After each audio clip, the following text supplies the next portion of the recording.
స్వచ్ఛత అంటే నందిని. నందిని పాలు మరియు పెరుగు.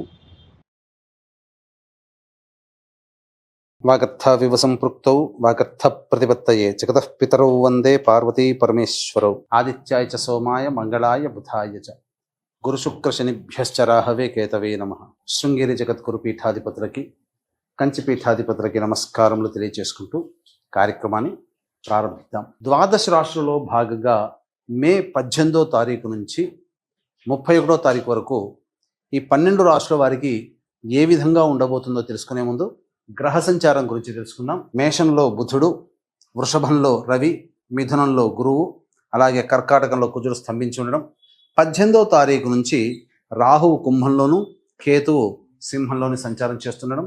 మీనరాశిలో శని శుక్రుల యొక్క సంచార ప్రభావం వెరసి చూసినట్లయితే వీక్షించేటువంటి ప్రేక్షకులకి ఒక అద్భుతమైనటువంటి యోగము ఈ మే 18, 19, 20వ తారీఖులో నుంచి చూసుకుంటే రాహుకేతులు అనగా రాహుకేతుల మధ్య మొత్తము సప్తగ్రహాలు బంధింపబడి ఉండడం, కాల సర్పదోష ప్రభావము మే 18వ తారీఖు నుంచి ప్రభావం ప్రారంభమైంది. ఇక ఈ 18వ తారీఖు నుంచే గ్రహమాలిక యోగము 18, 19, 20వ తారీఖులో చూసుకుంటే గ్రహాలన్నీ వరుసగా ఒక రాశిలో ఒక మాలగా ఉండిపోయింది. 18వ తారీఖు నుంచి 20వ తారీఖు వరకు మొత్తం గ్రహాలన్నీ ఒక్కొక్క రాశిలో ఉన్నాయి. అనగా సప్తగ్రహాలు మొత్తము 1, 2, 3, 4, 5, 6, 7, 8 రాశుల్లో మొత్తము నవగ్రహాలు 8 రాశుల్లో స్థిరపడి సంచార ప్రభావం అనేటువంటిది ఉంది. కాబట్టి గమనించగలరు.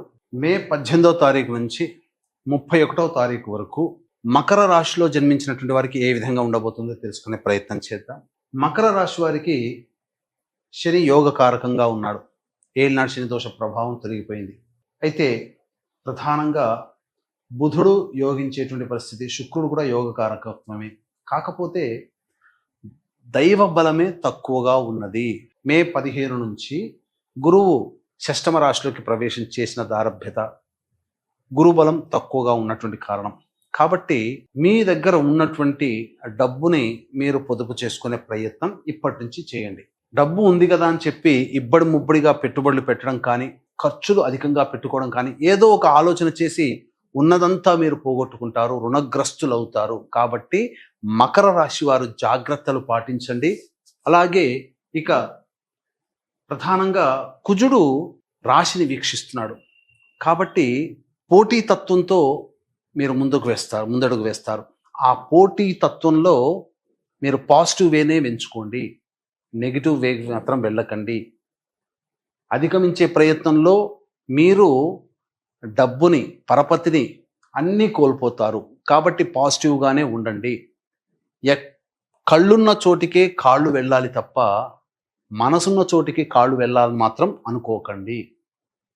చాలా ఇబ్బందికర పరిస్థితులు. ఎందుకంటే గురువు అనుకూలంగా లేడు. ఇక బుధుడు అనుకూలమే. రవి మీకు జాతకరీత్యా ప్రధానంగా ముఖ్యంగా ఉద్యోగస్తులకైతే కాస్త ఇబ్బందికర పరిస్థితులు, తోటి ఉద్యోగస్తులతో కానీ అధికారులతో కానీ మాట పట్టింపులు పెరుగుతాయి.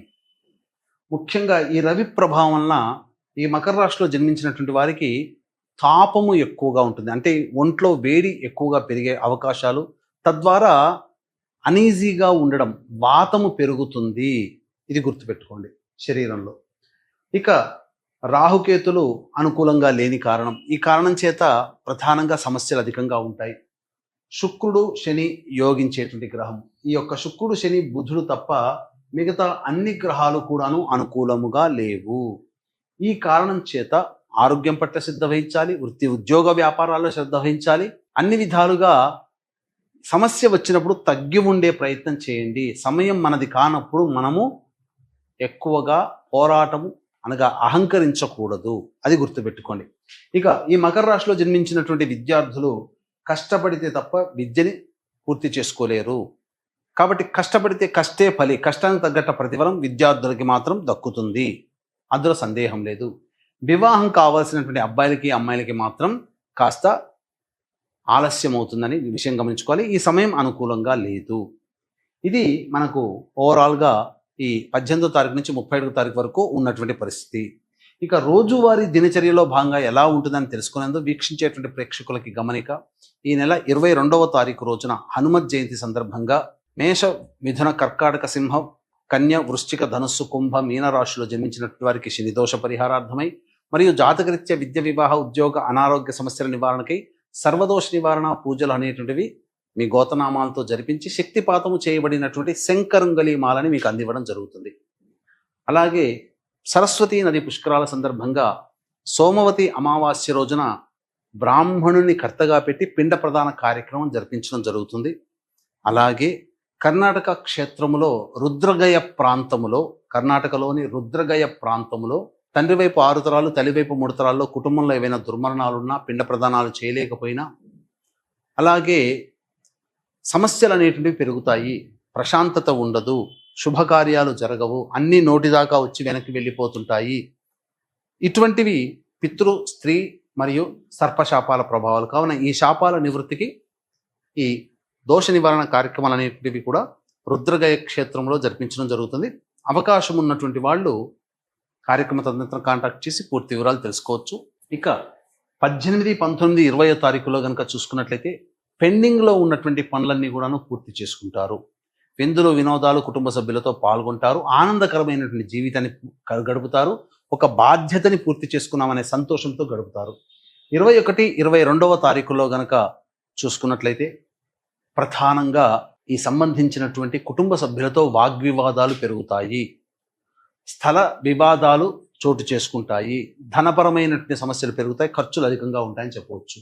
23, 24 తారీఖుల్లో స్త్రీ సంబంధముగా సౌఖ్యము కలుగుతుంది. ముఖ్యంగా దాంపత్య జీవితం ఆనందకరంగా ఉంటుంది. అలాగే రాని బాకీలు కూడా వసూలవుతాయి. ఖర్చుకు మించిన ఆదాయం లభించడం ద్వారా అన్ని విధాలుగా సంతోషంగా ఉంటారని చెప్పవచ్చు. 25, 26 తారీఖుల్లో వాహనాన్ని నడిపేటప్పుడు జాగ్రత్తలు పాటించండి. తల్లిగారి ఆరోగ్యం పట్ల శ్రద్ధ వహించాల్సినటువంటి పరిస్థితి. గృహ మరమ్మతులు, వాహన మరమ్మతులకి ఖర్చులు అధికంగా ఉంటాయి. ప్రశాంతత లేని జీవితాన్ని గడుపుతారు. 27, 28 తారీఖులో మాత్రం జ్వర సంబంధమైనటువంటి విషయాలతో ఇబ్బంది పడతారు. అనారోగ్య సూచనలు గోచరమవుతున్నాయి. ఎక్కువగా ఈ సంబంధించినటువంటి ఆలోచనలతోనే టైం వేస్ట్ అవుతుందని చెప్పవచ్చు. 29, 30 మరియు 31 తారీఖుల్లో మాత్రం ఆనందకరమైనటువంటి జీవితాన్ని పొందుతారు. సంతోషంగా గడుపుతారు. రాని బాకీలు వసూలవుతాయి. ధనానికి ఎటువంటి లోటు ఉండదు అని చెప్పవచ్చు. ఇక ఈ మకర రాశిలో జన్మించినటువంటి మహిళలకి అంతకుముందు కలిగినటువంటి గౌరవ మర్యాదలు తగ్గుతాయి. కుటుంబంలో మిమ్మల్ని గౌరవించిన వాళ్ళే, ప్రేమించిన వాళ్ళే మిమ్మల్ని ఈసరించుకునే అవకాశాలు ఉంటాయి. చీటికి మాటికి మీ మీద చిరుబురులాడే అవకాశాలు ఇంట్లో జరుగుతాయి. చేస్తున్నటువంటి వృత్తి, ఉద్యోగ, వ్యాపారాల్లో కూడా కలుగుతాయి. కాబట్టి జాగ్రత్తలు పాటించండి. కాలం కలిసి రాని సమయంలో తగ్గి ఉండడమే మేలు. లౌక్యంతో వ్యవహరించండి.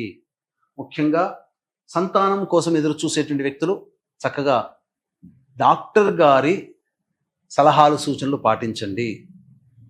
ఇది మనం చెప్పవచ్చు. ఎందుకంటే సంతానపరంగా ఇబ్బందులు ఎదుర్కొనే అవకాశాలు ఉన్నాయి. వివాహం కావాల్సిన అమ్మాయిలకి మాత్రం కాస్త ఆలస్యం అవుతుందని చెప్పవచ్చు. అన్ని విధాలుగా మహిళలు, ఈ మకర రాశిలో జన్మించినటువంటి మహిళలు జాగ్రత్తలు పాటించండి అని చెప్పవచ్చు. ఇక ఈ యొక్క మకర రాశిలో జన్మించినటువంటి వాళ్ళు సమస్యల పరిష్కారం కోసం ప్రతిరోజు కూడా దత్త కవచం, కాలభైరవాష్టక పారాయణం రోజుకి 3 సార్లు పఠించండి. ఇప్పుడు చెప్పినటువంటి సమస్యల కంటే ఇంకా విభిన్నంగా మీ యొక్క జీవితం ఉంది అని అంటే మీ యొక్క జన్మ జాతకంలో నడుస్తున్నటువంటి గ్రహ దశాంతర దశల ప్రభావాలు.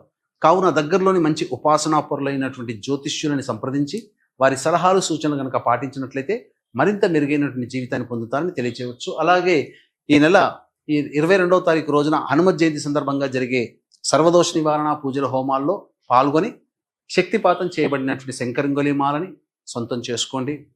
సరస్వతీ నది పుష్కరాల సందర్భంగా కాళేశ్వరంలో జరిగేటువంటి బ్రాహ్మణుని కర్తగా పెట్టి పిండ ప్రదాన కార్యక్రమాలు జరిపించడం జరుగుతాయి. అందులో నమోదు చేసుకోవచ్చు.